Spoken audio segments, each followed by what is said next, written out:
Al-Hadis dia mendapati bahwa apa yang disebutkan oleh kaedah-kaedah yang disebutkan oleh Abul Hasan Al-Asy'ari, dia lebih menepati pandangan Al-Hadis dalam kategori Ahlun Nazar tersebut.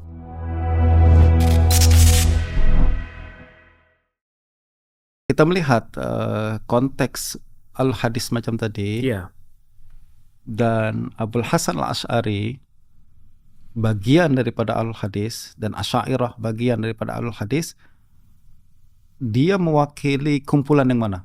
Sebagaimana disebut oleh Imam Ibn Furak, dia bagi ulama hadis kepada dua, yaitu Ahlun Nazar dan Ahlul Riwayah. Dan Ahlun Nazar itu yang boleh kita katakan masuk dalam kategori atas tuh, yang Al-Hadis yang ulama tuh, ya tak? Al-Hadis ulama. Sedangkan Ahlul Riwayah yang tadi sekedar periwayat saja. Ya, dia mungkin kuasai ilmu hadis, akan tapi ada kekurangan daripada aspek ilmu-ilmu yang lain. Dan jangan lupa dalam sejarah, kadang walaupun sesama ahlul hadis, mereka bertembung satu sama lain. Bagaimana yang berlaku pada Imam Bukhari di Nisabur. Ya tak? Apabila sampai di Nisabur, berlaku polemik berkenaan dengan lafaz Al-Quran.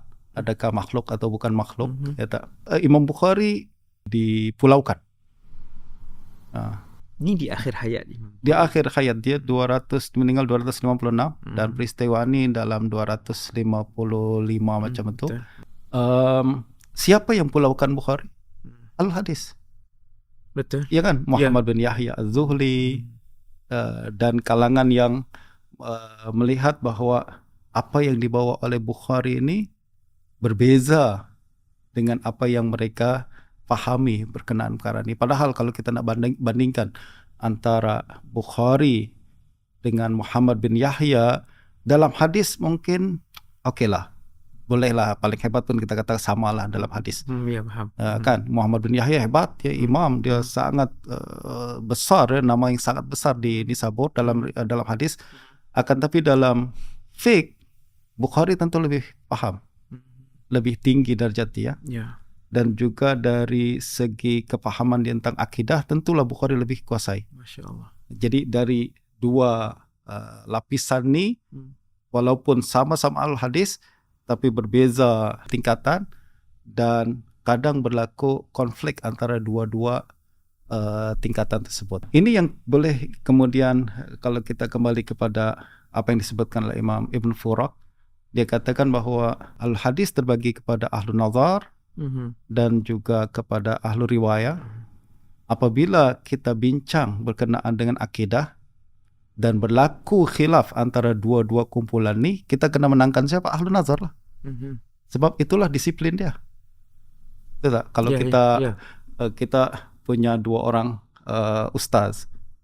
Satu ustaz ni pakar dalam tajwid. Yang satu pakar dalam fiqh. Kalau kita nak tanya hukum, takkan kita tanya yang pakar tajwid kan? Kalau dua-dua khilaf berkenaan dengan satu permasalahan hukum, fiqh, tentulah kita ambil yang faqih ni. Faqih. Tapi kalau khilaf masalah tajwid, tentulah kita ambil yang tajwid. Betul tak? Ketika dalam al-hadis nih, ada dua tingkatan yang berbeza.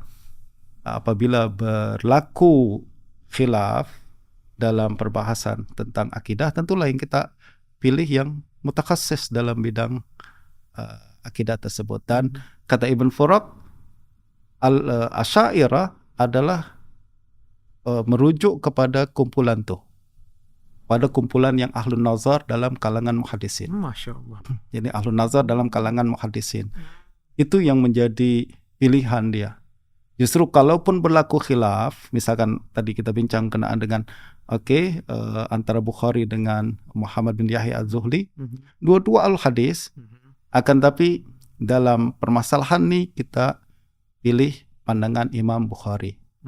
Dan walaupun ada pandangan lain, tapi pandangan itu kita kata marjuh lah, sebab pandangan yang lebih kuat adalah yang lebih mutakhasis dalam bidang, yang punya keilmuan yang lebih tinggi daripada perkara tersebut. Nah, ini yang menjadi sebab kenapa kalangan Asy'ariyah mendapat tempat di kalangan muhaddisin terkemudian.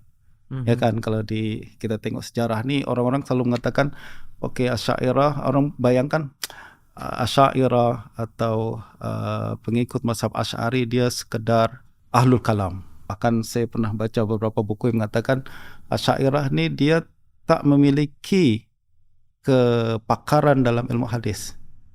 Mereka hanya ahlul kalam saja. Ya tak? Mereka mendahulukan akal daripada wahyu dan lain sebagainya. Padahal kalau kita tengok sejarah Asy'ariyah, dia bukan cuma ahlul kalam yang sokong mazhab ni, akan tapi juga ahlul hadis sokong mazhab ni.